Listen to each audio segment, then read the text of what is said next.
오늘의 말씀 함께 나누겠습니다. 따라합니다. 하나님의 자녀. 우리가 하나님의 자녀라는 인식을 늘 마음속에 새기면서 기억하시면서 그렇게 살아가고 계십니까? 내가 하나님의 자녀라는 사실을 믿으십니까? 정확하게 믿으셔야 되고요. 이런 고백이 살아있어야 됩니다. 우리 정덕순 권사님 보이시는데요. 네, 반갑습니다. 몸이 한동안 계속 아프셔가지고 힘들어 하셨는데 또 오늘 오셨습니다. 우리가 하나님의 자녀로 산다면 이렇게 몸이 아프더라도 또는 여러 가지 일들이 생기더라도 결국 그 모든 것을 지탱해내고 이겨내는 바탕이 되고 힘이 되는 거죠. 결국엔 내가 하나님의 생명을 내가 얻게 될 것이고, 또 결국 하나님은 나를 구원하신다는 이 믿음 때문에 모든 삶을 살아가게 하고 또 모든 문제를 이겨내게 만드는 그런 힘이 된다는 사실입니다. 우리의 신앙을 항상 여러분 추상적으로 갖지 마시고 실체적으로 갖고 내 실존을 다스리는 하나님의 은혜가 되고 능력이 되도록 살아가는 것, 여기에 우리가 더 집중을 많이 하셔야 되고 신앙을 살아있는 신앙이 되도록 만들어가는 것, 이것이 우리 모두가 함께 해야 될 그런 노력이다, 그런 또 집중력이다, 이것을 우리가 함께 생각을 해야 됩니다. 오늘 말씀을 통해서 우리가 하나님의 자녀라는 이 감격을 다시 한번 더 우리가 일깨우기를 원하고, 또 결국 이것이 우리 삶을 또 어떤 모습으로 이끌어갈 것인가에 대한 기대와 소망을 좀 가질 수 있는 그런 시간 될 수 있기를 원합니다.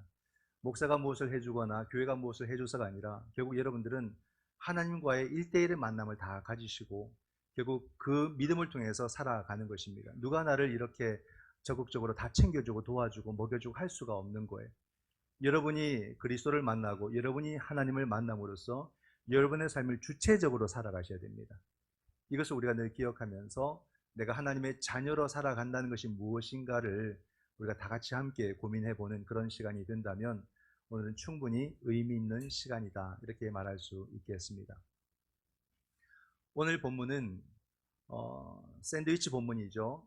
이렇게 한 사건 안에 끼어있는, 양쪽에 끼어있는 그런 이야기, 스토리입니다. 어떤 이야기 사이에 있냐면 회당장 야이로의 딸이 병들어서 주님께서 그 딸을 고치려고 가시는데 그 길 가운데서 도상에서 일어난 사건이었고, 이 사건이 끝나고 나면 다시 주님이 그 길을 계속 가셔서 이제 이미 죽어버린 그 아이를 살리시는 그 야이로의 딸 이야기 중간에 이렇게 톡 들어가 있습니다. 근데 이것이 가벼운 이야기가 아니라 이 하나만으로도 충분히 의미 있고 또 우리에게 중요한 메시지를 주는 그런 스토리 이야기다라고 할 수가 있습니다. 주님께서 야이로의 딸에 대한 소식을 들으셨어요. 그래서 안타깝게 여기시고 그 딸을 고쳐주시려고 길을 나섰습니다. 그런데 우리 주님께서 길을 가시는데 수많은 무리들, 군중들이 주님과 함께 하는 거예요. 주님을 보고 싶고 주님의 가르침을 듣고 싶고 또 주님으로부터 여러 가지 또 고침을 받고 싶은 많은 사람들이 주님을 따랐던 거겠죠. 큰 무리가 길을 이렇게 가고 있습니다. 장관이었겠죠. 그런데 그 길 가운데서 한 사건이 벌어집니다. 수많은 사람들이 주님을 빼곡히 둘러싸고 길을 가는데 한 여인이 어디선가 아무도 낌새를 못 챘어요. 이렇게 계속해서 걸으면서 점점 주님께로 가까이 계속 가는 거죠. 그렇게 해서 그냥 무리 중에 한 사람으로 이렇게 계속 가다가 드디어 주님께 가까이 가서 주님의 옷자락을 탁 만집니다. 그리고는 빠르게 빠져나오는 거죠. 이렇게 또 비집고. 그런데 그렇게 그냥 모든 상황이 계속 진행될 줄 알았는데 주님이 멈춰버리시는 거예요. 그리고 주님께서 말씀하십니다. 누가 내 옷자락을 잡았느냐. 이 상황에서 제자들이 당황해요. 황당해합니다. 수많은 사람들이 지금 주님 곁에 있잖아요. 주님에 대해서 더 알고 싶고 주님은 무슨 연예인처럼 막 유명인사처럼 주님과 가까이 있고 싶고 옷자락도 만지고 싶고 손도 한번 악수도 하고 싶고 핸드폰으로 사진도 찍고 싶고 그러지 않겠어요? 사인 좀 해주십시오. 막 전부 다 주님이 좋아서 몰려든 사람인데 그럼 그 옷자락을 스치거나 누가 만질 수도 있는데 주님이 그렇게 질문하니까 제자들이 황당해합니다. 황당해. 주여 어떻게 그렇게 말씀하십니까? 누가 한지 어떻게 알겠습니까? 너도 나도 지금 다 그러고 있는데 근데 이 사건의 진실은 주님과 여인만 알아요. 그냥 우연찮게 만지고 간 사람들은 많겠죠. 그러나 이것은 우연으로서 지나가는 일이 아니라 의미적으로 지나가는 사건이었기 때문에 주님은 아셨던 거예요. 그 주님께서 계속 찾습니다. 당신의 옷을 만졌던 한 그 사람을 찾는 거예요. 그러니까 이 여인에게 두려움이 임하죠. 거룩한 두려움. 그래서 주님께 나와요. 그래서 자신의 자초지정을 이야기를 합니다. 그러니까 예수님께서 따라 평안히 가라. 내가 병원에서 놓여 건강할지어다. 다 그렇게 주님께서 말씀을 해 주십니다. 얼마나 이 사건이 간결하지만 감동적인가를 보여주거든요. 주님은 의미적 사건을 놓치지 않습니다. 우리가 주님께 의미적으로 다가가는 것을 절대 주님은 놓치지 않는다는 거예요. 주님께서 이 여인에게 했던 말씀을 주님이 내게, 직접 내게 하신다고 한번 생각하고 한번 들어보십시오. 과연 그 느낌과 마음이 어떤지. 34절에 예수께서 이르시되 따라 내 믿음이 너를 구원하였으니 평안히 가라. 내 병에서 놓여 건강할지어다. 내게 주님께서 이렇게 말씀해 주신다면 정말 좋을 것 같아요. 근데 이 여인의 이름이 등장하지 않습니다. 무명의 여인으로 등장을 하죠. 주님께서 이 여인을 향해서 딸아 이렇게 얘기해요. 딸아. 이것은 하나님의 딸을 말하는 하나님의 딸. 저와 여러분은 하나님의 딸이요 하나님의 아들이심을 믿으시기 바랍니다. 그래서 제가 물어본 거예요. 내가 하나님의 자녀라는 것을 인식하고 또 느끼고 살아가시는지. 우리는 이 땅을 현실을 살아가지만 우리는 한 사람 한 사람이 하나님의 딸이요 하나님의 아들입니다. 그러나 이것이 세상 속에서는 그냥 묻혀져 있고 덮여져 있죠. 감추어져 있죠. 또는 무시를 당하죠. 그런 가운데서 우리의 삶을 살아가는데 주님께서 이 여인을 향해서 딸아, 하나님의 딸아 이렇게 부르셨다는 것은 이 여인을 일반적으로 세상적인 눈으로 피상적으로 보지 아니하고 이 여인을 영적인 시각에서 보고 계시다는 겁니다. 그러니까 이 여인을 완전히 꿰뚫어 보고 계시는 거예요. 그 여인의 심년을 들여다보고 계시는 창조주 주님께서 이 여인을 향해서 딸아 이렇게 부르신다는 말이에요. 그러면 세상적인 시각은 무엇이고 영적인 시각은 무엇일까? 세상적인 시각은 25절과 26절에 잘 나타나 있습니다. 어떤 모습이냐면 지금 이 여인의 일반적인 상황은 뭐냐면 혈루증 여인인 거예요. 혈루병에 걸려있는 여인인 거예요. 하혈한 거죠. 굉장히 힘들고 어려운 상황입니다. 몇 년을? 12년째. 12년이라는 세월을 그 병으로 인해서 고통받고 있는 여인이에요. 우리가 여러분 병 한 번 걸리면 정말 힘들잖아요. 그죠? 여기도 지금도 여러 가지로 몸이 불편하고 아프신 분들, 병이 있는 분들도 계십니다. 얼마나 고통스러워요. 얼마나 무너지는 것 같습니까? 근데 그런 상태가 여러분 계속 지속이 되면은 정말 삶이 무너지는 거예요. 12년째 더 나빠지면 나빠질지 좋아지지 않냐고 계속해서 가면은 어떤 병이든지 그 병이 지속되면 삶이 무너져요. 이미 마음이 다 무너졌기 때문에. 그래서 어떻게 살아야 될지 아무런 힘도 나타낼 수 없는 그런 지경에 있는 거예요. 그래서 여러분 우리가 병에 걸리면 가장 우선적인 돌봄의 대상이 되는 게 그 이유 때문입니다. 몸이 말을 안 들어요. 움직여지질 않아요. 의욕이 나질 않아요. 그냥 이미 마음이 무너져 버린 거예요. 그러니까 내 근육이 움직이지 않는 거예요. 그런 상태에 빠진 거죠. 그런데 더 비참한 것은 뭐냐면 이 여인의 질병을 율법이 말하고 있네? 부정한 여인이라고, 부정한 사람이라고 말하고 있다는 말이에요. 그러므로 이 여인은 율법이 규정하는 부정한 사람이 돼버린 거예요. 즉 그 율법은 그 당시 사회의 법이었기 때문에 그 사회의 제도가 이 여인을 죄인으로 취급을 해버리는 거예요. 병이 있는 것도 억울한데 죄인 취급받고 이 죄책감을 가지고 사는 것은 더더욱 힘든 일이에요. 한 여인으로서. 얼마나 비참한 현실입니까? 이게 세상적인 눈으로 보는 여인의 모습이에요. 희망이라고는 없어 보이는 한 여인의 모습. 26절에 보게 되면은 이 병을 그렇게 해서 고치고 싶어가지고 의원을 그렇게 많이 찾아다니는데도 아무도 이 사람을 제대로 도와줄 만한 의원을 찾지 못한 겁니다. 재산도 다 탕진하는 거예요. 정말로 인생의 끝자락에 서 있는 이 여인의 모습을 우리가 충분히 그려볼 수가 있죠. 그런데 이 여인에게 예수라는 이름이 들려온 거예요. 예수님의 소문. 지금 예수님이 이 길을 가실 때에 많은 사람들이 몰려든 이유가 바로 이 이야기 앞에 있는 사건 때문에 그럴 겁니다. 어떤 사건이 나오냐면 군대의 귀신을 쫓아낸 사건이 나오는 겁니다. 그러니까 사람들이 이런 것을 신비하게 여기잖아요. 이런 일을 행한 분은 어떤 분일까 하는 그런 호기심을 갖고 다 예수께로 나온 거예요. 그러니 이 여인에게도 예수에 대한 소문이 들려왔겠죠. 그래서 이 여인은요, 자신의 삶의 마지막 기회가 왔다는 것을 느낀 거예요. 정말 얼마나 간절하겠습니까? 내 삶의 마지막 기회가 왔다. 그것을 느끼는 겁니다. 그래서 어떻게든 주님께로 나아가려고 했죠. 그런데 주님께 나아가는 방식이 독특했어요.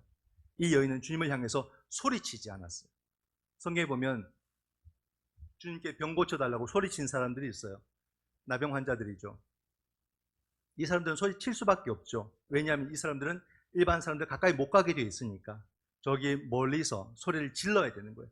그러니까 사람들이 조용하라, 어디 큰 소리로 그렇게 떠드냐고 막 나무래도 이 사람들은 계속해서 소리를 질렀어요. 다윗의 자손 예수여 우리를 불쌍히 여기소서, 막 고래고래 소리를 포기하지 않고 질렀어요. 주님은 그 소리를 들으시고 그들을 향해서 나아가셨고 그들을 고쳐주셨어요. 그게 우리 주님이시죠. 주님은 한 사람도 환자들, 아픈 사람들 절대 주님께서는 지나치지 아니하시고 모든 사람들을 다 만나주셨어요. 근데 오늘의 사건은 다르잖아요. 이 여인은 소리 지르지 않고 침묵으로 행동을 해요. 침묵으로. 자신의 모습과 자신의 병이 부끄러워서 그랬을까? 알려지는 것이? 그래서 막 이렇게 했을까? 그 여인의 마음을 오늘 본문에서 실어주고 있습니다. 28절을 보면 이는 내가 그의 옷에만 손을 대어도 구원을 받으리라 생각함일라라. 여인이 부끄러워서 그랬던 게 아니에요. 이 여인에게는 이미 그 간절함이 기도가 되었고 그 간절함이 극도로 최고도로 달했을 때에 예수라는 이름을 듣게 되었고 그리고 그 순간 이것이 만나게 될 때 믿음이 돼버린 거예요. 그래서 이 여인은 내가 정말로 저분의 옷자락만 만져도 내 병이 나을 것이다 라는 그런 확신과 믿음이 자기 속에 강하게 들어온 거예요. 그러니까 소리 지를 필요가 없는 거예요. 주님께로만 어쨌든 나아가서 그의 옷자락만 만지면 된다라는 간절한 마음으로 나아갔던 겁니다. 오늘날 우리가 볼 때 이 여인의 생각과 이 여인의 행동이 어떻게 봅니까? 확 와닿습니까? 좀 황당해 보이기도 합니까? 어떻게 이런 생각을 할 수 있을까? 혹시 우리는 그렇게 생각하지 않을까요? 시대가 발달해도 너무 발달해 버렸어요. 과학이 또는 지식이, 이성이 너무 발달해서 그런 식으로 병을 고친다는 것은 상상할 수 없는 우리 시대가 되지 않았습니까? 그리스도인들조차도 이런 이성적 사고에서 벗어나면은 이게 잘 마음이 안 가는 게 오늘날 그리스도인들의 모습이 되고 만 것 같아요. 그러나 여러분, 우리가 그리스도인이라면 우리가 또한 생각해야 될 게 있습니다. 그게 뭐냐면 하나님은 보이는 세계와 보이지 않는 모든 세계를 다스리시는 창조주요 역사의 주인이라는 사실입니다. 그러므로 지금 보여지는 모든 세상은 바로 하나님께서 다스리고 계신 세상이라는 말이죠. 지금도 하나님은 우리 가운데 역사하시고 하나님은 우리를 섭리하심을 믿으시기 바랍니다. 그러면 보이는 것과 보이지 않는 모든 것이 다 생명의 근원 되시는 하나님께로 이어져 있다는 말이에요. 그러니까 이 여인의 그 간절함은 어느 순간 믿음이 되고 그 간절함 속에서 무언가를 만지거나 무언가를 붙잡거나 하는 모든 것들이 하나님 앞에 기도가 된다는 말이에요. 그것이 영적인 신경이 되어서 하나님께 전해지는 일이 될 수 있다 이 말입니다. 우리가 이것을 상상할 줄 알아야 되는 거예요. 물론 이것이 예수 그리스도와 무관하게 내가 하나님을 만날 수 있는 그런 존재는 아니에요. 예수 그리스도께서 이 문을 열어놓으신 거죠. 우리의 그 답답함과 우리의 위기 속에서 우리의 간절함이 기도가 되도록 뭐라도 붙잡으면서 나아갈 때에 그것이 우리 하나님에게 또 다른 시그널이 되어서 하나님이 우리를 만나주시는 그런 은혜의 통로가 예수 그리스도 안에서 이루어지도록 허락해 주셨다는 말입니다. 이 여인이 그 삶이 무너지고 피폐해진 가운데서 그 마지막에 옷자락 하나 붙잡으려고 하는 그 간절함은 하나님께 기도가 되었고 그 옷자락이 바로 예수 그리스도의 은혜를 경험하는 통로가 되었다는 것을 말씀해 주고 있다는 말이에요. 오늘 우리는 왜 이러한 영적인 세계를 잃어버리고 살까? 왜 이러한 영적인 시각을 잃어버리고 살까? 이런 생각도 하게 되는 거죠. 이 여인은 자기 몸에서 병이 떠난 줄을 자신이 온전히 느끼도록 어떤 놀라운 체험을 하게 된 거예요. 이 여인의 병나음은 여러분 어떤 차원일까요? 그냥 어떤 우리가 병원 가면 무슨 병명이 나오잖아요. 그냥 그 병명이 치유받은 것일까요? 그걸 뛰어넘는 사건이에요. 이 여인은 사회적으로 지탄받고 부정하다고 그렇게 사람들로부터 손가락질을 받고 평생을 죄책감을 갖고 살아갔던 그 삶에서 치유받은 거예요. 그 삶이 주 안에서 치유받은 전인적인 치유의 사건이었기 때문에 단순히 병이 낫는 그런 기쁨이 아니라 온 삶으로 겪게 되는 감사와 감격을 이 여인이 경험하게 된 거죠.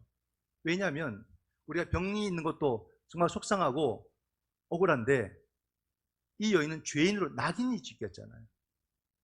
그것도 율법이 낙인을 찍었잖아요. 사람들이 그렇게 낙인 찍은 여인으로 바라봤잖아요. 그게 너무 힘들었던 거예요. 그게 너무 고통스러웠던 거예요. 그게 이 여인을 더 병들게 만드는 일이 되었던 거죠. 그렇기 때문에 전 재산을 팔아서도 어떻게든 이 병을 고쳐서 내 삶이 회복되기를 간절히 바랬던 마음이 다 고스란히 나오고 있지 않습니까? 그 아픔과 그 고통이 얼마나 큰지 오늘 우리는 상상이 갑니까? 오늘 우리도 충분히 생각해 볼 수 있어요, 여러분. 여러 가지가 있겠지만 오늘날 사람들은요, 가난을 두려워해요. 가난을. 못 사는 사람, 가난한 사람만 그런 게 아니에요. 어느 정도 여유 있는 사람들도 가난을 두려워해요. 그 가난으로 떨어질까 봐. 왜 그러냐면 이 가난이라는 말에 대해서는 낙인이 찍혀 있어요. 그 사람은 무능한 사람, 무능한 사람.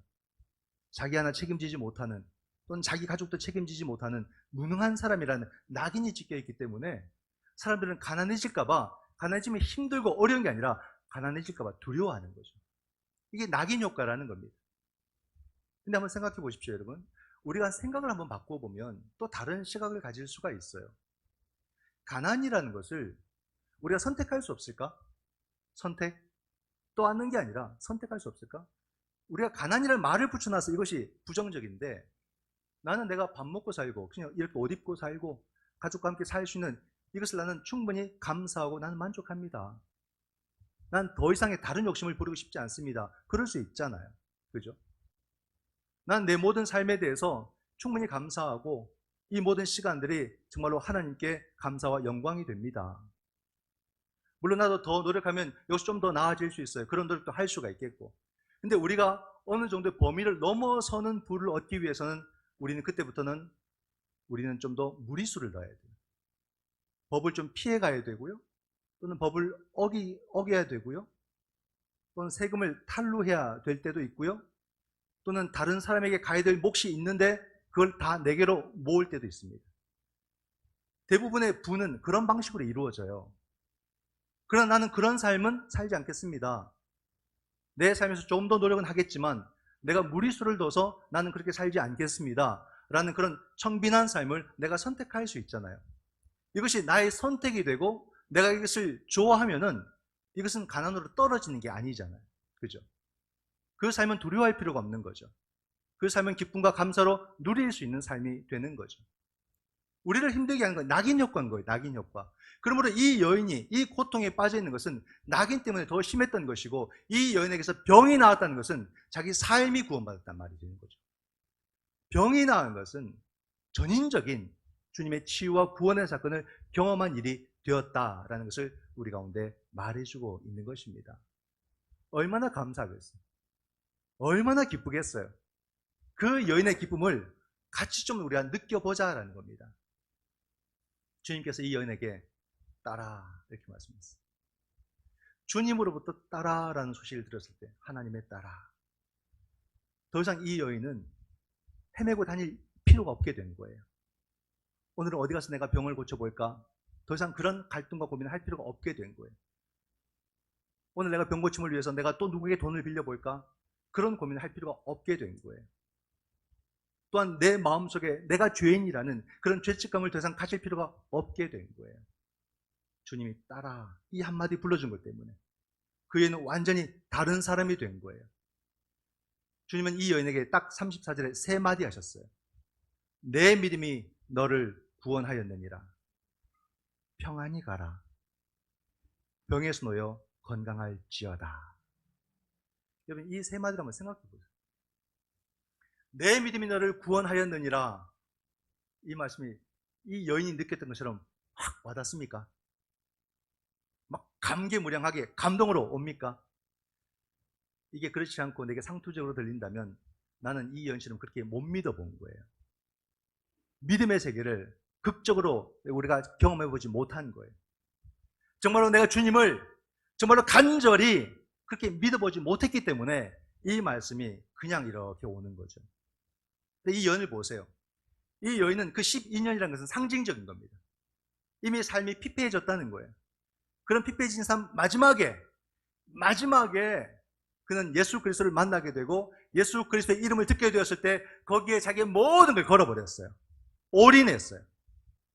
그 마지막을 엉뚱하게 썼다면, 다른 의원을 찾는 데 썼다면 그냥 그 길로 끝나버렸을 거예요. 근데 너무나도 감사하게 이 여인은 그 마지막을 예수 그리스도에게 걸었어요. 하나님을 믿는 믿음이라는 것은 내 삶의 여러 선택지 중에 하나가 아니에요, 여러분. 내 인생을 거는 거예요. 거는 것, 이걸 믿음이라고 말하는 거예요. 이 믿음, 오늘 우리가 무엇을 하고 살아가든, 어떤 직군에서 살아가든, 어떤 일을 하고 살아가든 그 모든 것이 하나님에게 내 인생을 건 일이 돼야 돼요. 내 모든 삶이 하나님에게 걸고서 내 인생을 주체적으로, 도전적으로 살아가는 삶이 되어야 한다는 말입니다. 이게 참 믿음의 삶이거든요. 12 제자들 한번 보세요. 제자들의 모습이 참 처음에는 보잘것없고 초라했잖아요. 그죠? 도대체 이 사람들을 제자로 세워놓고 주님이 가버리시면 어떡하자고, 너무 무책임한 주님의 모습이 아닐까 할 정도로 제자들은 연약했어요. 그러나 우리는 제자들을 함부로 말할 수 없어요. 제자들은 주님이 부르실 때 어떻게 했습니까? 배와 그물과 처자를 버려두고 주를 따르니라 했어요. 우린 버릴 수 있을까요, 여러분? 무엇 하나 버릴 수 있을까요? 끝까지 붙들고 주님을 따라갈 방법을 찾지 않겠습니까? 그죠? 저도 힘들 것 같아요. 그런 거 아니에요? 바보들 같아요. 만약에 제자들이 바보가 아니라면 자기의 모든 것을 걸 만한 특별한 대상을 찾은 거예요. 제자들은 그렇게 찾았고 이 여인은 이렇게 찾은 거예요. 그래서 주님께 모든 걸 걸었어요. 성경은 그걸 믿음이라고 하는 거예요. 이 믿음을 귀하게 보는 거죠. 이 여인의 믿음이 부러워요. 나도 이런 믿음 달라고 기도하고 간절히 사모하고 그러고 싶어요. 얼마나 아름답습니까? 그 믿음을 보았으니 주님께서 내 믿음이 너를 구원하였느니라. 그렇게 말씀하실 수밖에 없죠. 평안히 가라십니다. 그 말씀은 무슨 뜻입니까? 이 여인에게는 지금까지 평안이 없었다는 말, 샬롬이 없었다는 말. 온갖 비난과 온갖 수치와 온갖 아픔 속에서 무슨 샬롬이 있겠습니까? 평안이라는 건 없어요. 근데 주님이 우리를 고쳐주실 때는요, 내 병 하나 고쳐주려고 주님이 오시는 게 아니더란 말이에요. 나의 모든 상처받은 삶을 주님이 치유해 주시는 거예요. 주님이 나를 고쳐줄 때는 언제나 샬롬이 함께 와요. 온전한 치유. 이게 오직 예수 그리스도 안에서 일어난다는 말이에요. 주님은 언제나 내가 샬롬으로 살아가기를 원하시는 분이 주님이에요. 늘 괴로움으로 살기를 원치 않으세요. 불안과 염려로 살기를 원치 않으세요. 아픔과 고통과 통증 속에서 살기를 원치 않으세요. 그게 주님의 마음이죠. 그러므로 주님은 우리를 찾아오셔서 우리의 병을 고쳐주시고 그리고 우리를 샬롬으로 인도하심을 믿으시기 바랍니다. 그런데 우리가 아멘이 약하네요. 왜 약한 줄 아십니까? 나는 예수를 믿는데, 나도 가능제일교회 다니고 나도 예수를 믿는데 내 마음은 여전히 불안하니까, 여전히 복잡하니까, 분노도, 다툼도, 억울함도, 불안함도, 염려도 늘 여전히 있으니까 나는 뭐지? 이런 생각이 드는 겁니다. 다 잘 되는 것 같은데 나만 안 되는 것 같아. 다 건강한 것 같은데 나만 아파. 나만 괴로워. 이런 마음들이 우리에게 있기 때문에 우리가 정말로 담대하게 한 목소리로 아멘이 잘 안 나오는 것 같아요. 이런 이야기는 그냥 성경의 이야기일까? 병이 치유받고 샬롬을 얻는 것은 그냥 성경의 이야기일까? 그런 생각이 드는 거죠. 우리는 평화라는 것을 세상의 언어로서만 이해할 뿐이지 예수 그리스도로 말미암는 이 샬롬을 우리가 아직 제대로 경험해 보지 못하는 거예요. 주님이 주신 그 평화를 경험해보지, 체험해보지 못했던 거예요. 뭐라고 설명드리기 참 어려운데 한번 상상해보죠, 여러분.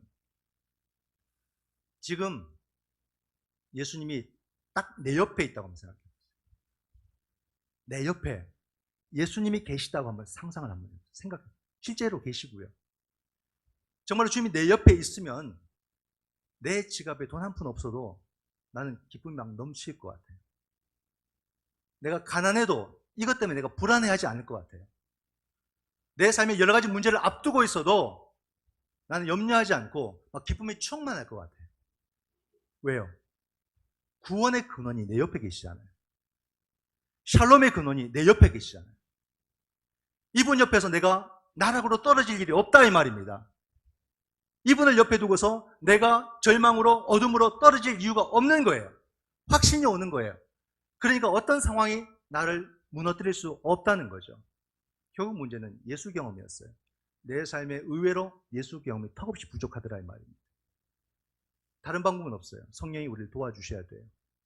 성령이 나를 도와주셔야 내가 우리 주님이 나와 함께 하심을 경험하게 되고 우리는 그 안에서 참된 샬롬을 얻게 될 줄 믿습니다. 마지막으로 병에서 놓여 건강할지어다 라고 주님께서 이 여인에게 말씀을 해주셨습니다.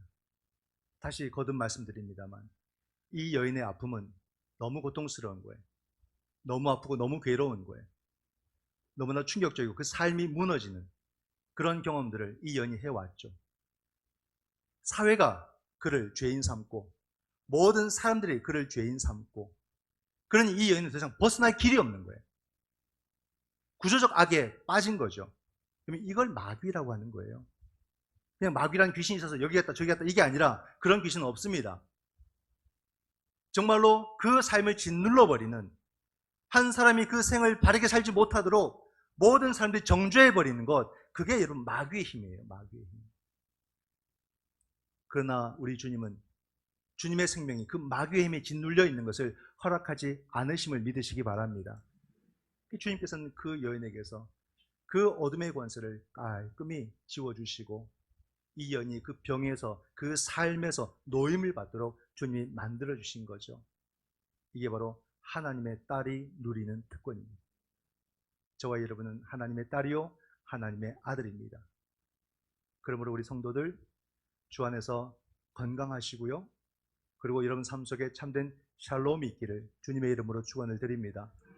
더 나아가서 우리가 다른 사람을 건강하게 만드는 삶을 우리가 힘써 살아가야 되는 거겠죠. 삶이 왜 이래? 인생이 왜 이래? 사회는 공정하지 않아. 불평과 원망으로 살아가면 안 됩니다, 여러분. 이 여인도 그랬죠. 우리 환경이 어떻게 바뀌어서 나를 구원하는 게 아니더라는 거예요. 무엇이겠습니까? 이 여인이 하나님의 딸이 되었다는 이 사실이죠. 오늘 우리도 하나님의 딸로 하나님의 아들로 부름받았음을 믿으시고 중요한 것은 앞으로 내 모든 인생을 내가 하나님의 딸로 살리라, 내가 하나님의 아들로 살리라 다짐하고 그렇게 살아내는 저와 여러분의 삶이 되시기를 주님의 이름으로 축원드립니다. 아멘. 기도하겠습니다.